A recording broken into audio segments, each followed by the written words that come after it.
ভয় দেখায় আমাদের, আঙ্গুল ভেঙে দেবো, মাথা ভেঙে দেবো, কী যে কয় আমি বুঝি না। পোলাপানেরা সবাই নাকি আমার স্বৈরাচার হয়ে গেছি, আলার পোলা। তো গণতন্ত্র শিখছো কার কাছ থেকে? কবে কোন রাত্রে, অমাবস্যার রাত্রে না পূর্ণিমার রাতে দেশ ছেড়ে চলে যাবে কেউ জানবেও না। আমরা যখন রাস্তাঘাট দিয়ে হাঁটি আমাদের দেখলে কয় সালা চোর দেয়। আরে মা কী চুরি করলাম? সংঘাত অনিবার্য, হবেই সংঘাত। দখলের রাজনীতি হচ্ছে, ব্যবসা দখল হচ্ছে, দোকান দখল হচ্ছে, চাঁদা হচ্ছে, তা নিয়মকানুনের ভিতরে নাই। কিন্তু আমাদের দুঃখ লাগে যে এই দেশে যারা রাজনীতি করেছে, এই দেশের মানুষের সাথে যারা সংগ্রাম করেছে, আন্দোলন করেছে, তাদেরকে বাদ দিয়ে এখন দেশ কারা চালাচ্ছে? Non government. গভর্নমেন্ট চালাচ্ছে কারা? Non government.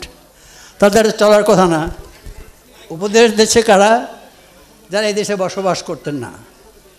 দেখেন অনেকভাবে আমাদেরকে অপমান করা হয়েছে, এই জাতিকে অপমান করা হয়েছে। কিন্তু এইবার যেভাবে অপমান করছে এটা ইতিহাসে লেখা থাকবে। কোথায় আমেরিকায় ছিল, কোথায় লন্ডনে ছিল, কোথায় জাপানে ছিল, তাদেরকে আইনা বই লেখাইতেছে, সংস্কার করতেছে। আরে বেটা হালার ফালা বাস্তবায়ন করবে কে? আমরা যে রাজনীতি করছি ভয় দেখায় আমাদের, আঙ্গুল ভেঙে দেবো, মাথা ভেঙে দেবো, কী যে কয় আমি বুঝি না। পোলাপানেরা, তাই না? আমরা কত লোকের মাথা ভাঙছি ও হালা জানেও না, তাই না? তো সেই জন্য বলে যে একটা প্রান্তিক পর্যায়ে আমরা চলে এসেছি। এখন মনে হয় একটা শেষ খেলা হবে। দ্বন্দ্ব এখন অনিবার্য। বাংলা একটা কথা আছে, ভাত দেওয়ার মুরাদ নাই কিলানে গুসাই।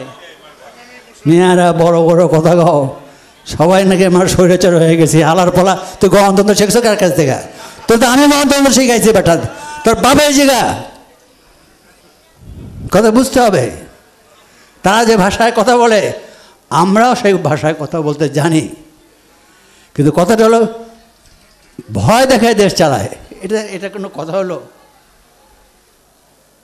এই সরকার না, সব সরকার।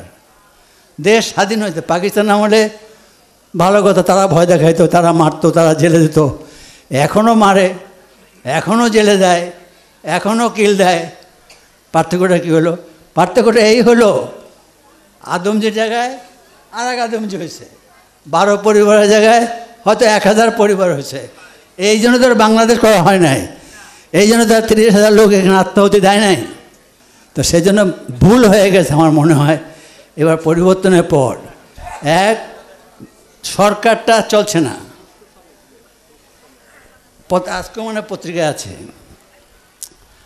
অনেক বিদগ্ধজন বলেন সংসার দেশ চলছে না। তা আমি মনে মনে ভাবি চলবে কী করে? গভর্নমেন্ট তো নাই, নন গভর্নমেন্ট হয়েছে গভর্নমেন্ট। আর উপদেশ দিচ্ছে কারা? যারা এই দেশে বসবাস করে নাই।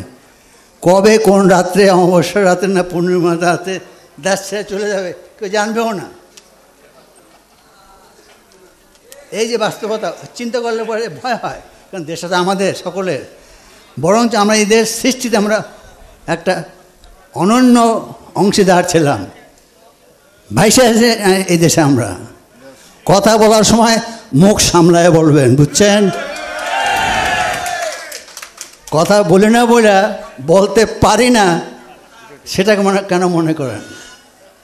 তাই বলে বাপ মা তোমাদের সম্মানবোধ শেখায় নাই? মুরব্বীদের সাথে কীভাবে কথা বলতে হয় সেটা তোমাদের শেখায় নাই? সেই জন্য আমি বলি সংঘাত অনিবার্য, হবেই সংঘাত। এই সংঘাতে যারা পারবেন তারা টেকবেন, যারা পারবেন না তারা কেটে পড়েন।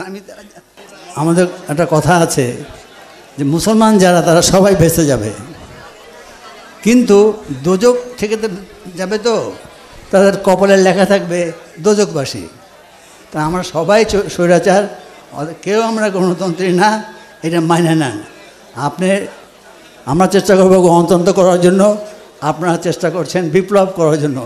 মাঝখানে দেশের মানুষ এখন আওয়ামী লীগ অত্যাচার করেছে, বিএনপি অত্যাচার করেছে, এখন যারা গ্রামে গঞ্জে হচ্ছে, ঢাকা শহরে হচ্ছে, ব্যবসা বাণিজ্যে হচ্ছে, অবিশ্বাস্য। যদি কেউ শোনে সে বিশ্বাস করবে না যে এটা বাংলাদেশে হচ্ছে। ব্যবসা নিয়ে যাচ্ছে, বাণিজ্য নিয়ে যাচ্ছে, অফিস নিয়ে যাচ্ছে, কলকারখানা নিয়ে যাচ্ছে। কি একটা দেশ এই দেশ! যারা আমরা সৃষ্টিতে সহায়তা করেছি বঙ্গবন্ধুর নেতৃত্বে, আমরা গর্বিত।